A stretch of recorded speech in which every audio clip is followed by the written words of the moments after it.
Hello and welcome to my channel. I'm Stephanie. This is the week 4. 4 weeks already gone in 2023. This is the weekly wrap up. And yeah.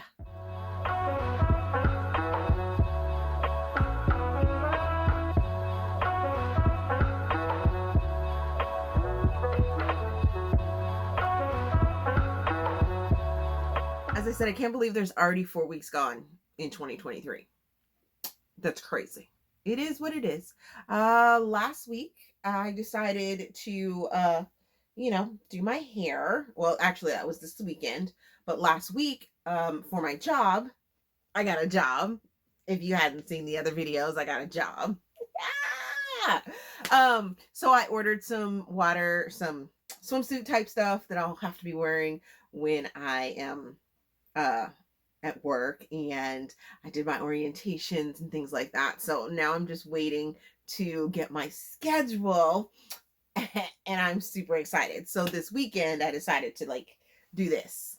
Yes. Cause all last week I had just my my illusion hairstyle going, and I was just wearing what was I wearing? I was wearing Scully's, my silk lined Scully's and things like that. The only bad part about this is that they are uneven, and I'm kind of scared to cut them so that they're even. I kind of like the unevenness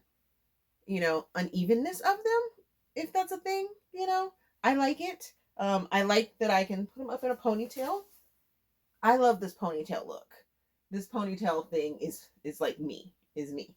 And I'm not big on the fact that they're so long.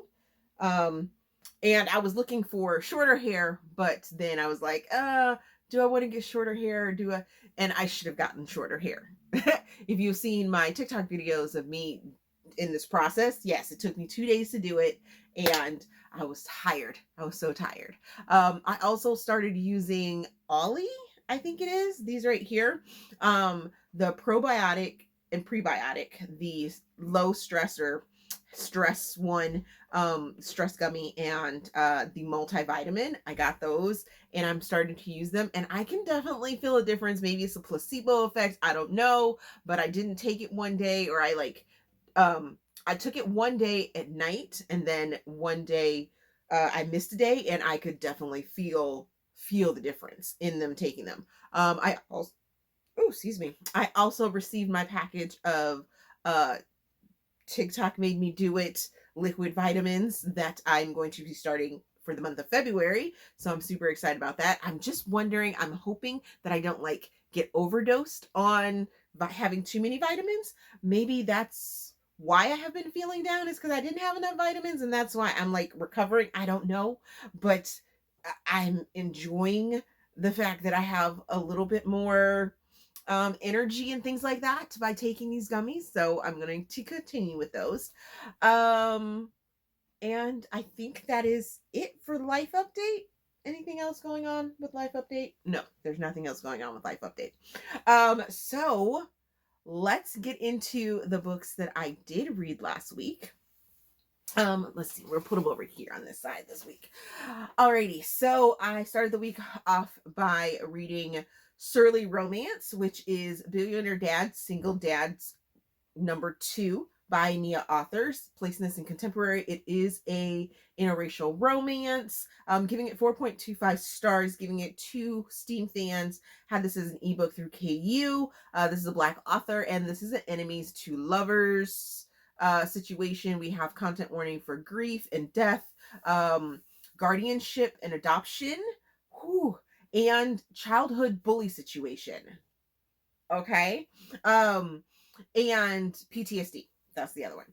So we have Sunny, who is our Black main female character, who is a interior designer. She used to be a mean girl in her high school days, and she has now since changed that up. She is also the best friend of our female character from book #1, and our first meeting of this couple is during their during the bachelor and bachelorette party. Well, actually, it's just a bachelor party, which turns into a bachelorette party. And we meet our main male character, Daryl, and he is the brother-in-law slash best friend of the main male character from book number 1. So that's how we have it, right? And we're getting our feel for, these two people. We're like, I love Sunny. I love I love Sunny through this entire book. Daryl, on the other hand, I was like, I don't know if I like you. You're real grumpy. This is also a grumpy sunshine. Well, not really grumpy sunshine, because Sunny isn't completely Sunny. She sees the best parts of people and the best sides of people, but in the end, I don't know that I can say that she is a sunshine character of this. But Daryl has totally changed over his life. He has some lingering childhood issues that he is still dealing with, in a way that he has become a therapist, and pretty much everything that he does, he's looking through that therapist's eye, and that annoyed the crap out of me through most of this book. And I was just like, oh my God, there's so much technical jargon that goes along in this book, that was one of the reasons why it kind of lost those extra points on the star system, right? But the two of them secretly like each other, but at the same time are like at each bumping heads.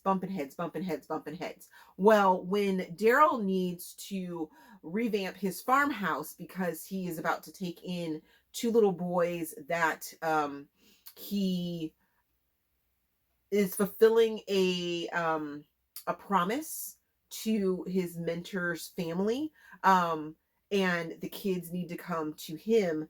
He needs someone to come in and revamp their rooms. He had his farmhouse done by a firm, and that firm ends up calling Sunny back in because Sunny is now on her own, and gives him a short deadline. I was like, dude, 24 hours? You don't want to, because you don't want to be around her? What is this? And then when the story completely unfolds, I was just in love with both Sunny and Daryl, and I ended up really, really enjoying this story and looking forward to the next book, because we got a hint at who this next book is going to be about, and I'm really, really excited for that. The next book that I finished was Resilient Rain, which is Royal Reflections #2 by Aleatha Romig. This is still a romantic suspense. We were left on a cliffhanger in the last book. I'm giving this book 4.5 stars, giving it 2.5 Steam fans. Had it as an arc. It comes out today, January 31st. You need to get on it. If you didn't see my TikToks over the weekend, to know that I absolutely adored this book and all the twistiness that continues to be revealed about Princess Lucille and Prince Roman. So much goodness. So many more things are revealed. Now, one of the twists that does end up happening, I saw coming from like a mile away. I was like, as soon as they started talking about the subject matter, I was like, that's gonna happen. That's where Aleatha is gonna leave me. That is because this is a series. So I knew there was a cliffhanger coming, but I was like, that's where she's gonna leave me. And no, did she leave me there, but she also twisted and threw in a couple more things. I was like, yes, I cannot wait for the 3rd book in this series. I don't know if this series is going to be 3 books, 4 books, 5 books, but whatever it is, I am here for the ride of this story of Princess Lucille, who, by the way, if you don't know, without giving any spoilers away, is a American now princess in this made-up small country, and Prince Roman has some secrets which I can't reveal, or else I would spoil the book. So yes, that's where we're at. It's crazy. It's conspiracy, and there's divorce, there's imposter syndrome, there's imposters, there's cheating, there's forced breeding. There's so many things. And yeah, it's gonna make you feel a little bit uncomfortable because of those, things that I just talked about. But at the same time, the ride is so so good. This most definitely is a romantic suspense because Princess Lucille and Prince Roman are learning each other and finding each other, and I was just here for it. Then the last book that I finished reading last week was Guarded Deputy, which is Emerald Bay #1 by Fabiola Francisco. Giving it 4.25 stars, giving it 2 Sting fans, has this as an arc. It doesn't come out until February the 9th, and I was able to read it. There are content warnings for school resource officer, as well as conflicted like sort of interest in the workplace, as well as daddy issues, I guess that's what you can call them. So we have Lizzie, who is I want to say she's a first grade teacher, but she is like clumsy beyond clumsy, and she ends up dialing 911. And Nate is the deputy that comes out to sort of do a welfare check on her because they got a 911 call and they were like, we need to come and, check out, make sure everything's okay. He is new to town. This is a small town romance. Emerald Bay is Fabiola's new small town romance series that she's doing, and we got to see a glimpse of our 2 characters that we met in Needing the Grinch as well. There is like a little family dynamic thing. The only thing that was kind of a miss with me was the conflict that Nate ended up having with that dealing with his family. That was kind of it didn't feel connected to the story. Although he was going through a lot of the heartache of this conflict throughout the book, it wasn't really said. And then when it was said, it was like,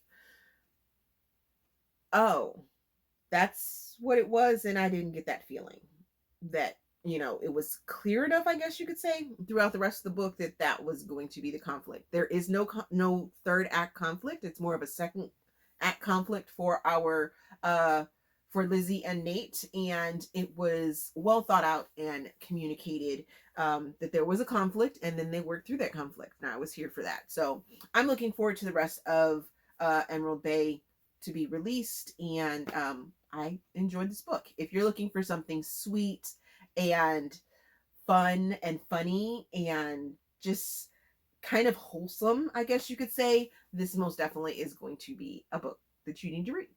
So what am I currently reading? I am currently reading A Million to Blow by Blue Saffire, Lady Chatterley's Lover by D.H. Lawrence, Northern Star by Brittainy Cherry, Tattered by Devney Perry. I'm going into my Devney Perry era, or binge, as you could say. And also I am reading First Comes Like by Alisha. So those are the books that I am reading.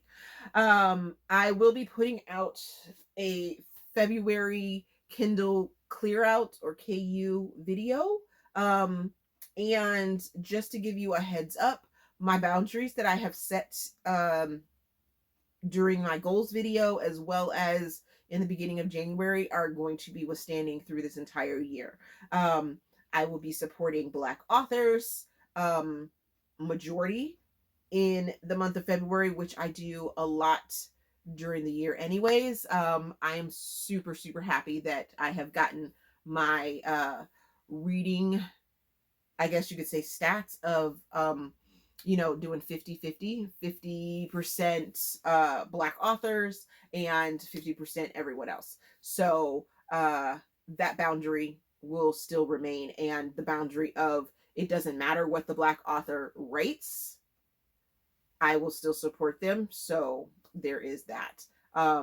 Because I know that there are some things going on the internet, on book Twitter, on booktube, all kinds of things where people are doing readathons and things like that for February. And yeah, I'm not participating in any of them because I'm creating another boundary for myself of not getting back into that bookish drama of people trying to tell me what who and how I can support, or what to read or anything like that. So those boundaries are set. I'm gonna do what I want to do because I'm fucking old enough. Um, Other than that, thank you guys for watching. As always, if you want to make a suggestion for my Let Me Introduce You series, go check that out. The author interest form is always down in the description box, as well as the playlist for the Let Me Introduce You series, so you can check out all of the authors that I interviewed last year, which was 24 of them. 24, 25, I think it is, something like that. But those videos are down there in the playlist, so you can go check them out, and catch up and possibly find some new authors to check out, because there are some really, like, I wouldn't say smaller indie authors that I interviewed last year, which so many people need to read their books. So many people need to read their books, like, seriously. I'm enjoying reading their backlist and stuff like that. I got off topic, but if you enjoyed this video, give it a big thumbs up, subscribe to the channel. Also, there is a feedback form down in the description box, so you guys can help me improve my channel. Other than that, thank you guys for watching, and I will see you in another video.